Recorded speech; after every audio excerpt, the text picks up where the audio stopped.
Chapter 4. The Keeper of the Keys. Boom! They knocked again. Dudley jerked awake. "Where's the cannon?" he said stupidly.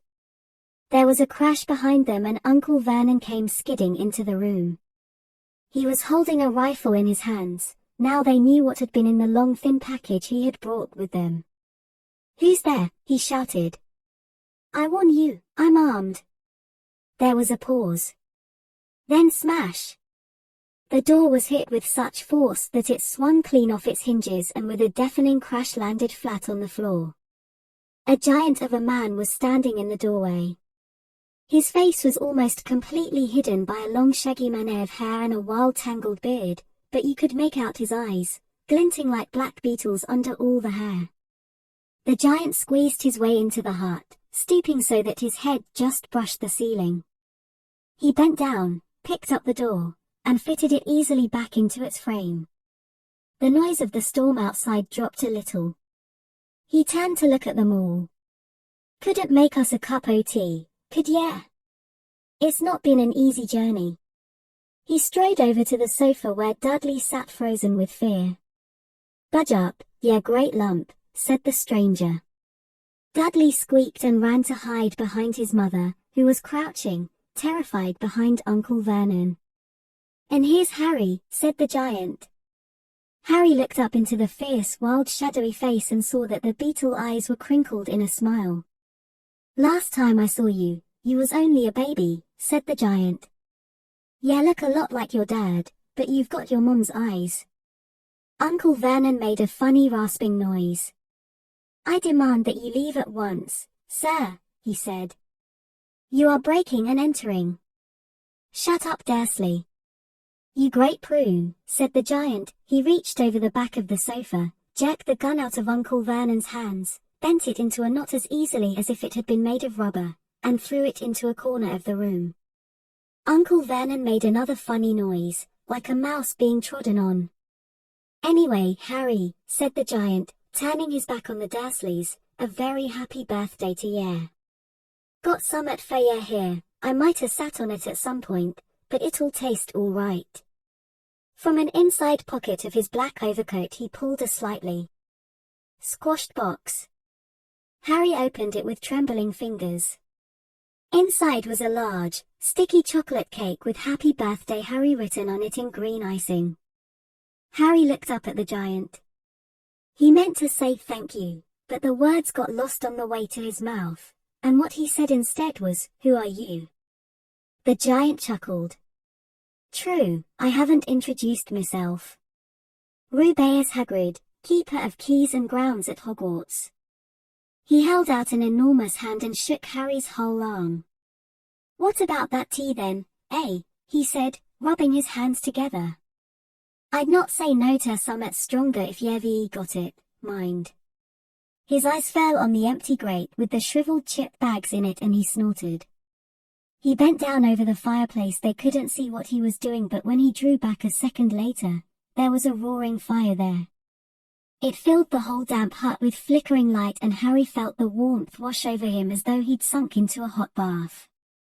The giant sat back down on the sofa, which sagged under his weight, and began taking all sorts of things out of the pockets of his coat: a copper kettle, a squashy package of sausages, a poker, a teapot, several chipped mugs, and a bottle of some amber liquid that he took a swig from before starting to make tea.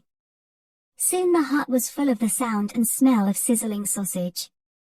Nobody said a thing while the giant was working, but as he slid the first 6 fat, juicy, slightly burnt sausages from the poker, Dudley fidgeted a little. Uncle Vernon said sharply, "Don't touch anything he gives you, Dudley." The giant chuckled darkly. "Your great puddin' of a son don't need fattening anymore. Dursley don't worry."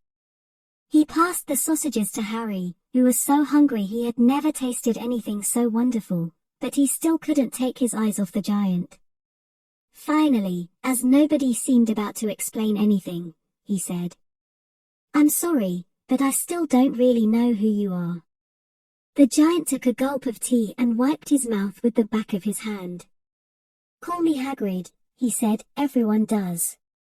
And like I told ya, I'm keeper of keys at Hogwarts. Y'all know all about Hogwarts, of course.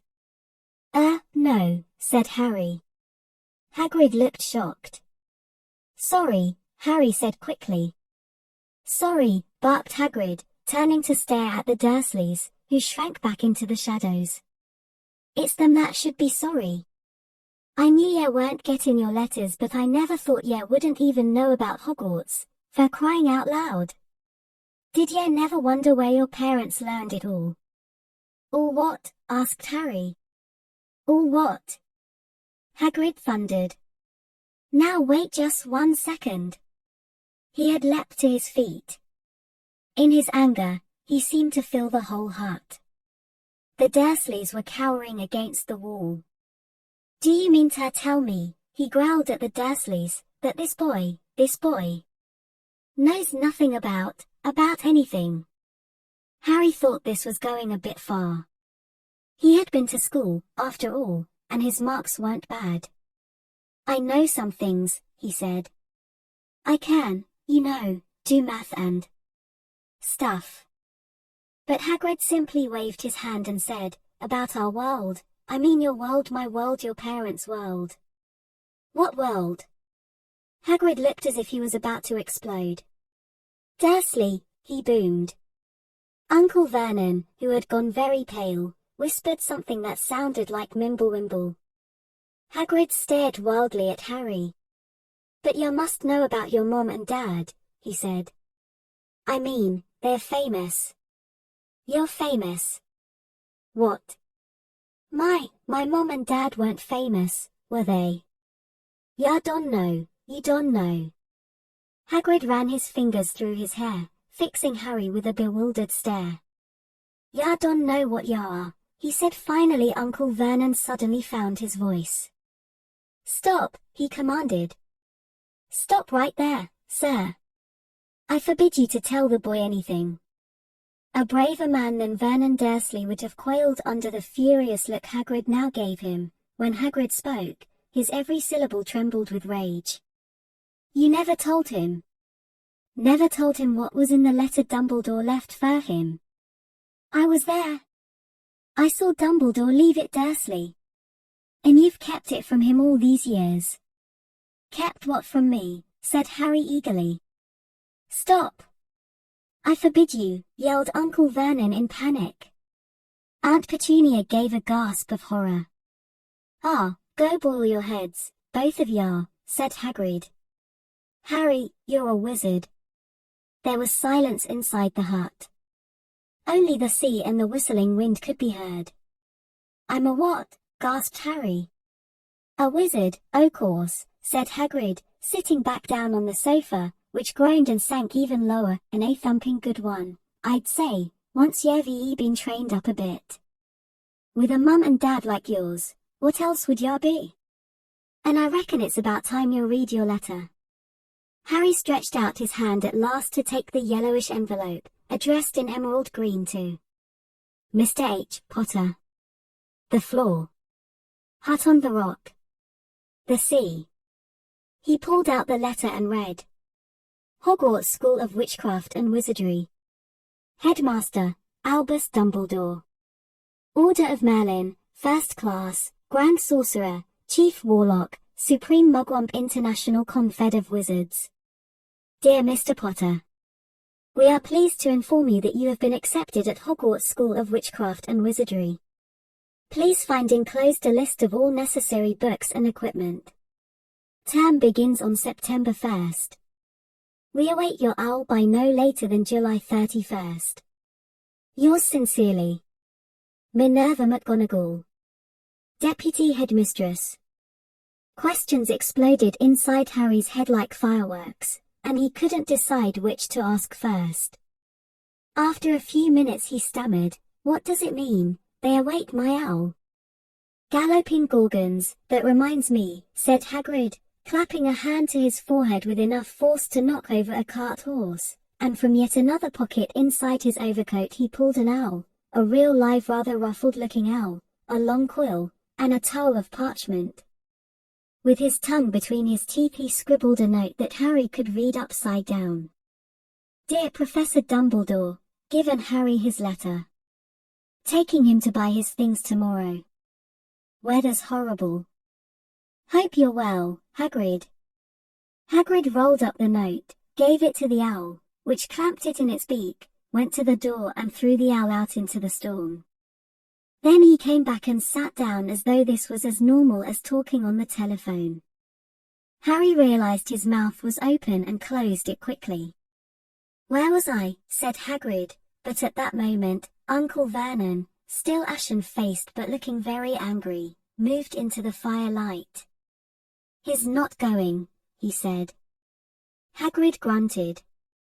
I'd like to see a great muggle like you stop him, he said. A what? Said Harry, interested. A muggle, said Hagrid, it's what we call non-magic folk like them. And it's your bad luck you grew up in a family of the biggest muggles I ever laid eyes on. We swore when we took him in we'd put a stop to that rubbish, said Uncle Vernon, swore we'd stamp it out of him. Wizard indeed. You knew, said Harry. You knew I'm a wizard. Knew, shrieked Aunt Petunia suddenly. Knew. Of course we knew. How could you not be, my dratted sister, being what she was? Oh, she got a letter just like that and disappeared off to that school. And came home every vacation with her pockets full of frog spawn, turning teacups into rats. I was the only one who saw her for what she was. A freak. But for my mother and father, oh no, it was Lily this and Lily that, they were proud of having a witch in the family. She stopped to draw a deep breath and then went ranting on. It seemed she had been wanting to say all this for years. Then she met that Potter at school and they left and got married and had you, and of course I knew you'd be just the same, just as strange, just as abnormal. And then, if you please, she went and got herself blown up, and we got landed with you. Harry had gone very white. As soon as he found his voice he said, blown up? You told me they died in a car crash. Car crash, roared Hagrid, jumping up so angrily that the Dursleys scurried back to their corner. How could a car crash kill Lily and James Potter? It's an outrage. A scandal. Harry Potter not knowing his own story when every kid in our world knows his name. But why? What happened? Harry asked urgently. The anger faded from Hagrid's face. He looked suddenly anxious. I never expected this, he said, in a low, worried voice. I had no idea when Dumbledore told me there might be trouble getting hold of ya, how much ya didn't know. Ah. Harry, I don't know if I'm the right person to tell ya, but someone's gotta ya can't go off to Hogwarts not knowing. He threw a dirty look at the Dursleys. Well, it's best ya know as much as I can tell ya. Mind, I can't tell ya everything, it's a great mystery, parts of it. He sat down, stared into the fire for a few seconds, and then said, it begins, I suppose, with a person called, but it's incredible ya don't know his name, everyone in our world knows. Who? Well, I don't like saying the name if I can help it. No one does. Why not? Gulping gargoyles, Harry, people are still scared. Blimey, this is difficult. See, there was this wizard who went bad. As bad as you could go. Worse. Worse than worse. His name was... Hagrid gulped, but no words came out. Could you write it down? Harry suggested. Nah, can't spell it. All right, Voldemort. Hagrid shuddered. Don't make me say it again. Anyway, this wizard, about 20 years ago now, started looking for followers. Got 'em too. Some were afraid, some just wanted a bit o' his power, 'cause he was getting himself power, all right. Dark days, Harry. Didn't know who to trust, didn't dare get friendly with strange wizards or witches, terrible things happened. He was talking over. Course, some stood up to him and he killed them. Horribly. The only safe places left was Hogwarts. Reckon Dumbledore's the only one you know who was afraid of. Didn't dare try tucking the school, not just then, anyway. Now, your mum and dad were as good a witch and wizard as I ever knew. Head boy and girl at Hogwarts in their day. Suppose the mystery is why you know who never tried to get M on his side before, probably knew they were too close to Dumbledore to want anything to do with the dark side. Maybe he thought he could persuade M, maybe he just wanted M out of the way. All anyone knows is, he turned up in the village where you was all living, on Halloween 10 years ago.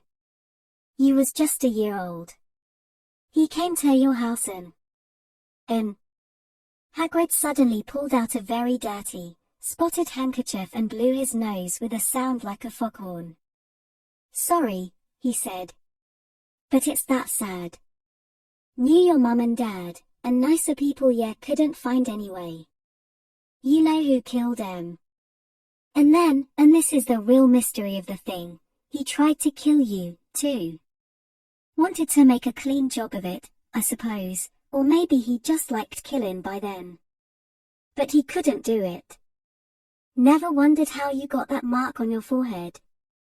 That was no ordinary cut. That's what you get when a powerful, evil curse touches you. Took care of your mum and dad and your house, even, but it didn't work on you, and that's why you're famous, Harry. No one ever lived after he decided to kill em, no one except you, and he'd killed some of the best witches and wizards of the age. The McKinnons, the Bones, the Pruitts, and you was only a baby, and you lived. Something very painful was going on in Harry's mind. As Hagrid's story came to a close, he saw again the blinding flash of green light, more clearly than he had ever remembered it before, and he remembered something else, for the first time in his life, a high cold cruel laugh. Hagrid was watching him sadly. Took ye from the ruined house myself, on Dumbledore's orders. Brought ye to this lot. Load of old tosh, said Uncle Vernon. Harry jumped, he had almost forgotten that the Dursleys were there. Uncle Vernon certainly seemed to have got back his courage. He was glaring at Hagrid and his fists were clenched. Now, you listen here, boy, he snarled, I accept there's something strange about you, probably nothing a good beating wouldn't have cured, and as for all this about your parents, well, they were weirdos, no denying it, and the world's better off without them in my opinion, asked for all they got, getting mixed up with these wizarding types just what I expected, always knew they'd come to a sticky end. But at that moment, Hagrid leapt from the sofa and drew a battered pink umbrella from inside his coat.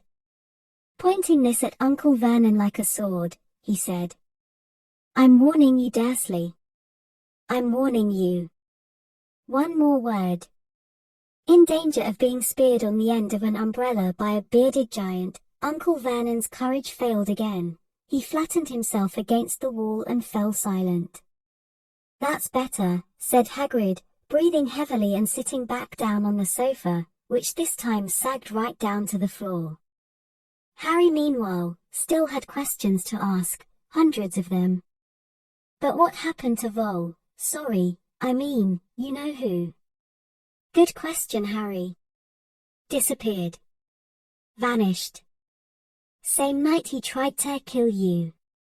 Makes ya even more famous.